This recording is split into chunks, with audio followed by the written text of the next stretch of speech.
Hey, what's up? I'm Danama, and this is Sound of the Dragon. Hi, and welcome back to another episode of Sound of the Dragon podcast. So we're here with Rachel from Danama, or Danama, as people want to pronounce it.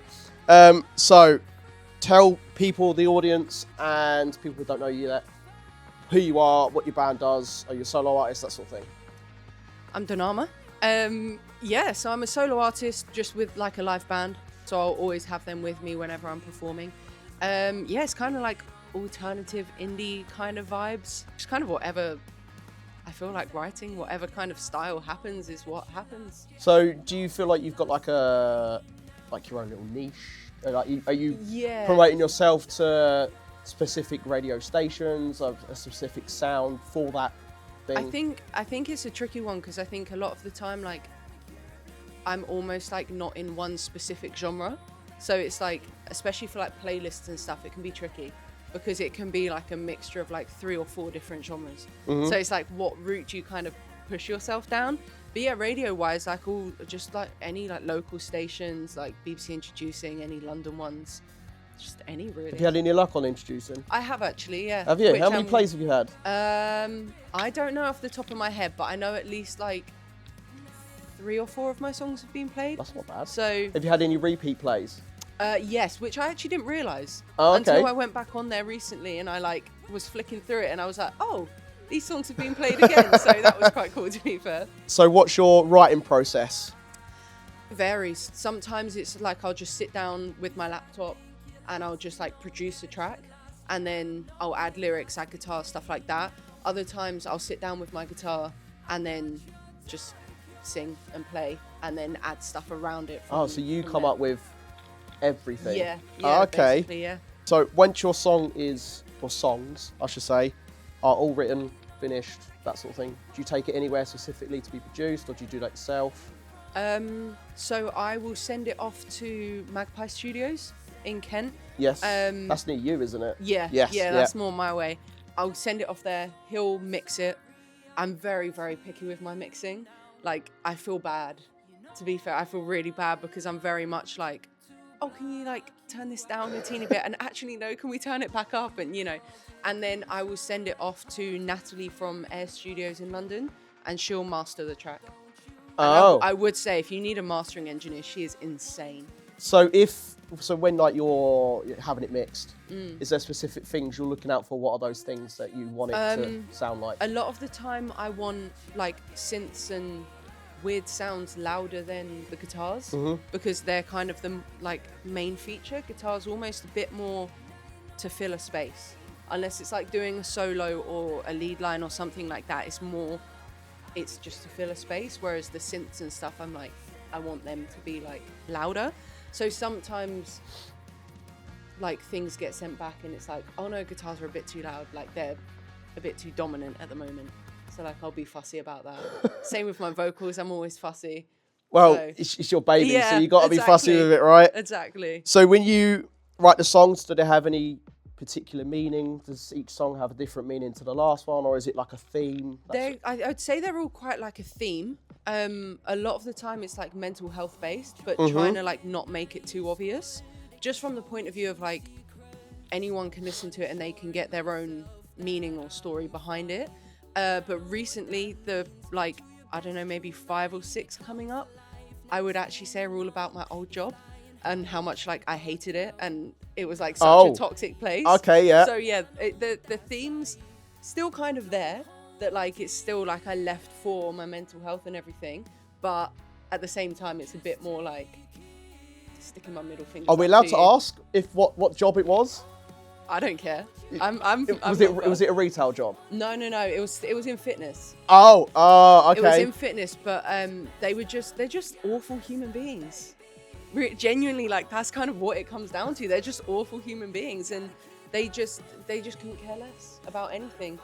And like it just all went like beginning of last year. It just all went downhill. Yeah, just like one thing off. It was always little things. It'd be like really silly little things, like we have to clean as well in the gym because obviously like got to keep it clean. I missed like one little bit and I went on my break and this guy who I was working with came back and he got on his hands and knees, started like scrubbing the floor, being like, started shouting at me, being like, you haven't done this, you haven't done that. I was like, dude, I've missed one bit. Like, I'll go and clean it now. Do you know what I mean? Like, it's not that big of a deal. Yeah. And then he just flipped. He just fully flipped and was just like fuming and screaming and all this. And I was like, wow. Okay, like over and it was like this teeny little bit of dirt. It was almost like a leaf. It was that sort of thing. And I was like, that's the sort of thing that could have been done, when gym closes or whatever, right? And to be fair, it could have also been done whilst I was on break. As in, like, someone could have walked in and accidentally got mud there. Do you know what I mean? Like it, and he was like, no, I can tell from the dirt it's been here longer than 30 minutes. And I was like, oh my God, you need to get a life. Like, this is bad, So yeah, it was that sort of place. So note to self, don't work in the bloody gym sessions. Yeah. That sort of career. Do you have has anyone ever told you who you sound like? Do you have any influences? A lot of people have said that I have a Paramore style, which, funnily enough, when I first got told that, I hadn't listened to them, not like properly. I'd only heard maybe 1 or 2 songs, and they were like Get out. Yeah, no, I'm serious. I'm dead serious. I'd listened to, I think, Misery Business and... Yeah, who hasn't listened to Misery? Yeah, exactly. Right. And there was Still Into You. Those were the 2 that I'd heard. And I was like, yeah, they're sick. But I was like, they're a bit poppy for me. They're not like my, what I want to listen to. And then I would honestly say maybe this was in like 2020. And then maybe 2 years ago, I was like, oh, do you know what? I'm gonna listen to them. And now I'm obsessed. I'm literally like obsessed, and I'm like, oh wow, that's like a compliment. Like I like that compliment now. I don't know if you knew, but fun fact: Paramore had a male vocalist before they were called Paramore. Oh really? Yes. Oh, I didn't know Hayley Williams was the second vocalist of Paramore. Oh, interesting. Yeah. So fun fact for you all. Yeah. I bet you didn't know that. Internet. March, April time. Mm-hmm. Do you have any plans for an album? Do you have any merchandise? What can people expect from you in those months? At the moment, I'll probably be doing another release maybe end of April. Yeah, probably end of April we'll have like the next single out. I think for like the rest of the year it's going to be planned a bit more like to do singles. Mm-hmm. I just think they deserve their own space rather than kind of sitting in an EP or something. I think it's almost like an EP, it is just spread out on its own. So they do all kind of fit together, but they're just getting released separately, So what is your take on singles and EPs? Do you prefer singles or do you prefer EPs? Because personally, I think if you don't have another follow-up single in the next 2-3 weeks, your first one dies quick. Yeah. So it depends on how fast you work, really, yeah. I think. I think I prefer singles just from the point of view of like, I think sometimes when I write, it like 2 songs could be quite different directions. So I think to then try and stick them into an EP can be a bit like, not pressure, but it feels a bit forced. Whereas like, yeah, if I do singles, I can kind of just write whatever the hell I want and any kind of genre I want and then just release it. And then it's just its own thing rather than trying to fit everything into one. So would you piece. want to do an album eventually then? Eventually, yeah. So where do you see yourself? Is that like a 5-year plan or is that? Maybe like a 2-year plan. Okay, she's being brave. 2-year maybe plan. Like a 2-year plan. Okay. Yeah. Do you have like a 5-year plan for yourself? Like where do you want the whole project to go in the next 5 years? As big as possible. Like, I mean, that's kind of the goal, I guess. But I don't know. I mean, I guess in the next like 5 years, I'd want to be doing like 5,000 venues, sort of, 5,000 cap venues. Yeah, okay. that sort of vibe. Like, I mean, I'm giving myself like targets and kind of goals that I know are achievable, but will kind of pressure me to do them. Mm-hmm. Just because for me, I'm like, if I don't have something that I need to hit, then I'm like, that project or that goal could take 10 years. Do you know what I mean? Because like I've not kind of got a time frame for it. Yes. Whereas if I kind of break things down and I'm like, right, this has to be done by these dates, then I'm like, well, I've got to do it. So yeah, it's kind of like, if I'm like, right, I want to be hitting a 5,000 cap venue in the next like 3 years, I'm like, cool, I've got to do something about that. Like I got. Do you have like a dream venue? Like, have you like mapped out the venues you want to play in the next 5 years for you to reach your 5,000 cap?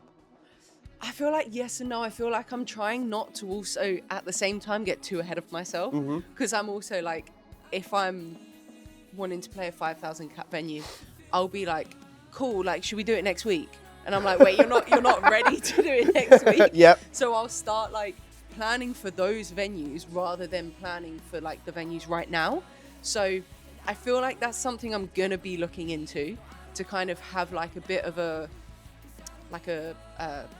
tracker, I guess, to kind of be like, okay, I'm on the right path, but I'm trying not to get too ahead of myself, and try not to be like, oh, it's been like a week, why aren't I playing them? You know, so yeah, You try to balance got to it. crawl before you can run, peeps. That's Exactly. it. So do you have any artists that inspire you? Obviously, Paramore now. 21 Pilots are a big inspiration. Yes. Imagine Dragons. I recently started listening to Paris, if you've heard of them. Yes, I have, yes. Which again, that was just someone that I hadn't really listened to before, and now I'm like obsessed. Is that Paris with a V? Yeah. Yeah, the upside down A, weird. Yeah. Yeah. When I first saw them, I thought they were Pavaris. Yeah. And I don't know why, but that's how I was calling them. I was like, oh yeah, that band Pavaris. And I was like, no, that's wrong. It's Paris. Yeah, but even looking at that spelling, Yeah, there's like, no I either. No. So it's what? Yeah. P upside down V R S. So Nice. I was quite like, I respelt the name and made Pavaris. But it's Paris, yeah. So if you could support any big artist or even a small artist that you would like to go out on the road with, Yeah. who would it be? Ooh, You could have a mixture of both if you good want. question. I mean, I feel like people are going to get sick of me talking about them, but Hayley Williams or Paramore is just now the obsession. I mean, it's possible. Like, I mean, if you yeah. could go out with Taylor Swift, Yeah. then you got a shot, Yeah, right? exactly. Yeah. I wanted to go to her solo show, and I wanted to like hold up a sign and be like, "Can I sing this song with you?" But I didn't get tickets, so I'm really depressed about that. So my chance for that is gone, but it's fine. There'll be another one, you know. But yeah, who else is there? I'm trying to think of like smaller artists. There's a guy called Tom A. Smith, if you've heard of him. No. He's really cool. Yeah. He's really cool. He's starting to do like big things as well. So he would be someone. His genre, I'd say, is like, it's not necessarily the same as mine, but it's quite unique. So I think it could be like quite a cool like pair. Mm-hmm. You know. Mm-hmm. But yeah, he's quite cool. There is a band as well that I can visualize them, but I can't remember their name. Oh. Which is going great. So if I could put what's in my head onto the camera, then you'd know who I'm on about. But the name's just not there. Okay, so if you had a dream festival that you could play, what would it be? You could have multiple festivals, one festival. Ooh. I mean, I feel like festivals like Reading or Glastonbury would be so cool. That's so generic. Everyone But picks it is. those, But right? I think it's just because of how big they are and how like. I mean, I'm not really a festival goer. Like, I don't really go to them unless I'm playing them. So I feel like the kind of like cooler, unique ones I don't know as well. I mean, Reading's great for introducing stage, and I know Yeah. Glasgow has a great new and upcoming stage Yeah. as well. But everything's so separated in Glasgow, right? Yeah, Everyone's that's- all over in the main Yeah. bit. I think that's the thing. I think those two just always come to mind because they're so well known, they're so big. But I don't know. A Pride festival would be sick. That'd be interesting. Yeah, I don't know what one, but that would be really cool. Like just any Pride festival. Yeah, that would be sick. Right, silly section. Right, so we're basically now just gonna be idiots and Cool. have fun with these questions. Perfect. Right, so if your personality was an indie rock song, what would it be and why? Ooh. I feel like there's too many to choose from. Go for it. You can have multiple. You could be as outrageous as you want. Okay, I think one would be an Imagine Dragons song. Which one though? Have you heard Whatever It Takes? Yes. Probably just because, like, it's a very wordy song, and there's always like a lot of words and things going on in my head.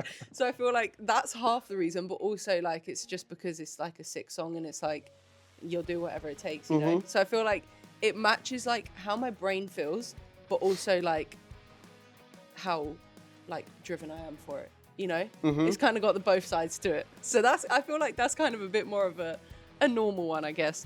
I'm trying to think of a song that's like a bit, oh, calm down. like that sort of vibe. Whoa. I'll have like two personalities. I'll either be like really calm and like quiet, or I'm like, oh my god, you need to take a breather, you know. But I don't know a song that fits that. My brain goes blank. You're not the only one. Everyone has brain blank moments. Oh god. Something that's No, you're not. something that's just like intense, and that's just very like you love it, but it's just like, well, I need a second after that. You know, that sort of vibe. Maybe. Fuck you. Maybe that will be like the next plan. Maybe I'll write a song like that. That's just like a bit intense, but it's like, whoa. Just write a song with a bit of both in it. Yeah, exactly. Really calm and then go chaotic for like the last bit. It's like, exactly, yeah. So, are you more headphones alone in your room type of person, blasting out music and dancing around your room type of person? Ooh. So do you wear headphones or just play it out loud like you don't give a shit? Depends what mood I'm in. Headphones most of the time. Yes. But I'll still be like headphones dancing around, like smashing it out. But if anyone looked into my room, they'd be like, what the heck is she doing? But yeah, like I'm like, I want to listen to the music without feeling judged on whatever I'm listening to. So I'm like, I'll stick them on in headphones, have it full blast. And then, yeah, just do that. Unless I'm home alone. Then I'll have Home Alone speakers. ones are better. They're like mini raves. Yeah, exactly. Do you have a song that instantly improves your mood whilst you're being a little bit wacky woo-woo? I have a few, to be fair. There's a band called Crystal Fighters. That's a new band for me. They're just like I didn't think they'd be my sort of band, but they're just such a feel-good band. Mm-hmm. Like their songs are just, I don't even know how to describe it. I picture them like doing a kind of desert festival rave kind of vibe.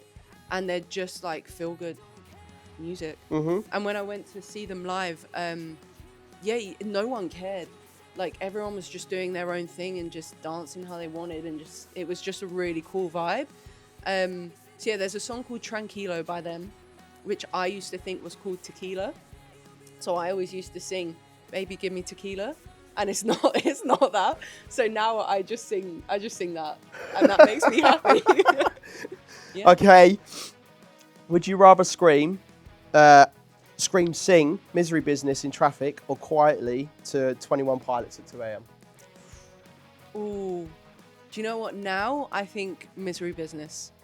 I think if you'd asked me that question maybe like 2-3 years ago, it would have been 21 Pilots. If the question was alternated and said, would you air drum? Absolutely fucking yes. Yeah. Because when I'm in my van at work, I'm like, fucking yes, go. So yeah, I can agree. Yeah. Would you rather be trapped in the blurry face universe or a trench universe?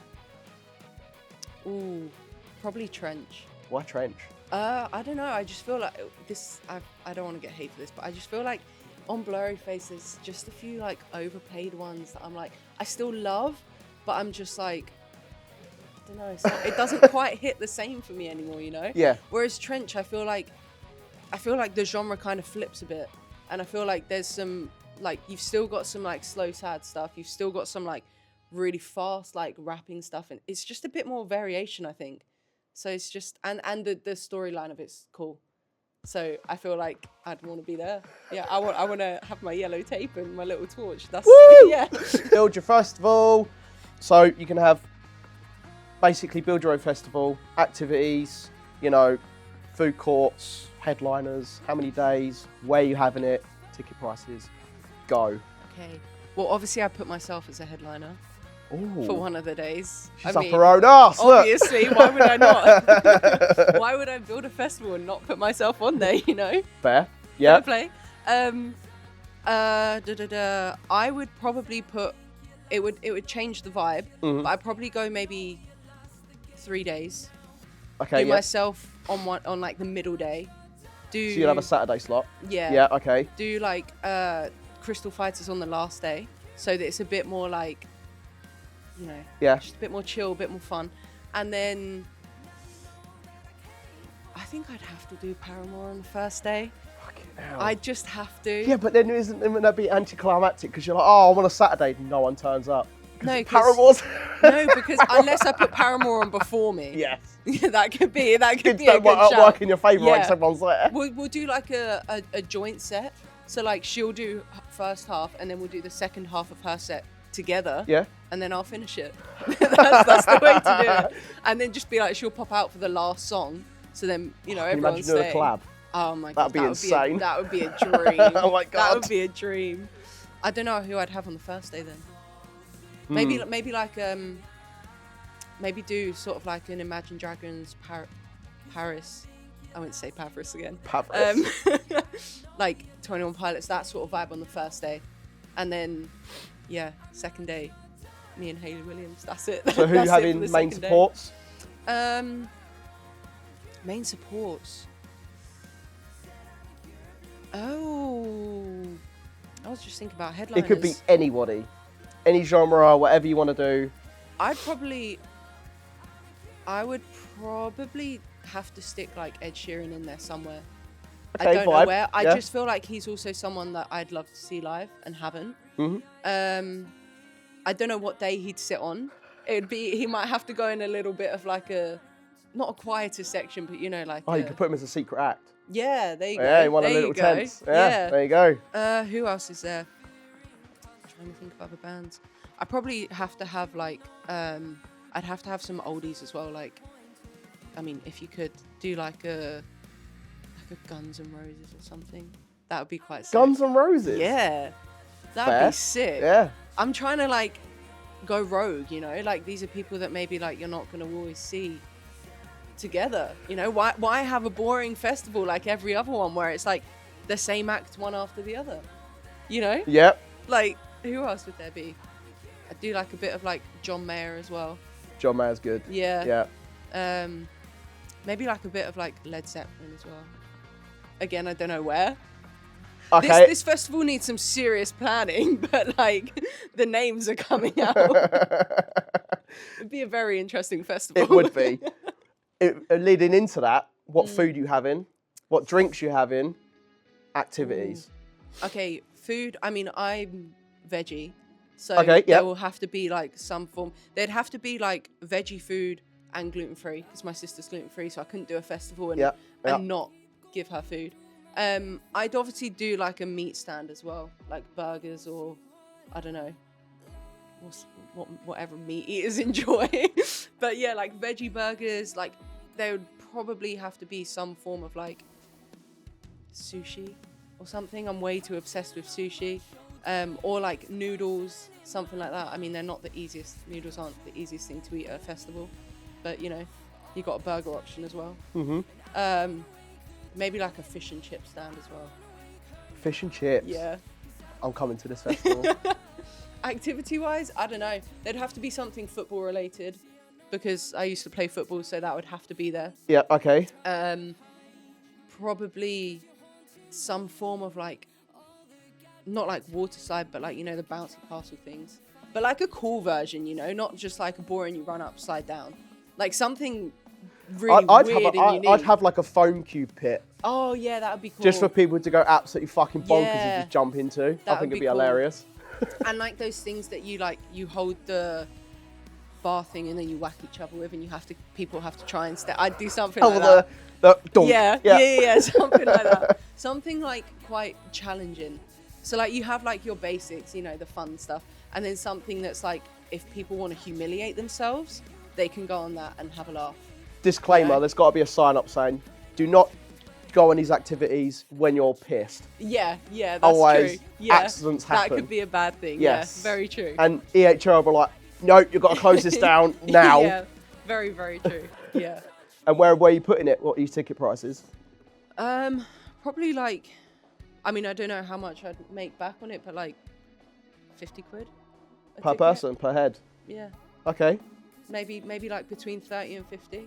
I don't want it to be like some festivals are like stupid amounts, I'm like, people can come and have fun. They can like, I don't even know if I'd make them pay for the games, but they can buy food and drinks there and stuff, and just come for a laugh. I have a feeling it'd be like something like Crex Park or something really, really intimate. Yeah. I don't want anything like, nothing like Glastonbury where you're like, you have to walk miles, yeah. Yeah, miles just to get to like the next stage. Just something that's like, even if you were on like one of the activities, you can still see the band perform. You know? Yeah. Like, so then people can just have fun and just do what they want. But like if you were doing like the 3-day weekend, maybe do like, it's like 50 quid a day maybe. Yeah. Otherwise I think 50 quid for 3 days might be a bit, I might lose a lot of money doing that. So you know? just charge what, if people want a full weekend, 150 Yeah. quid. Yeah, something like that, yeah. Yeah, fair enough. Why not? So that was the Sound of the Dragon podcast. We'll see you with Broken Calling in the next episode. I've been Ant, this has been Rachel. Bye. See you later. I know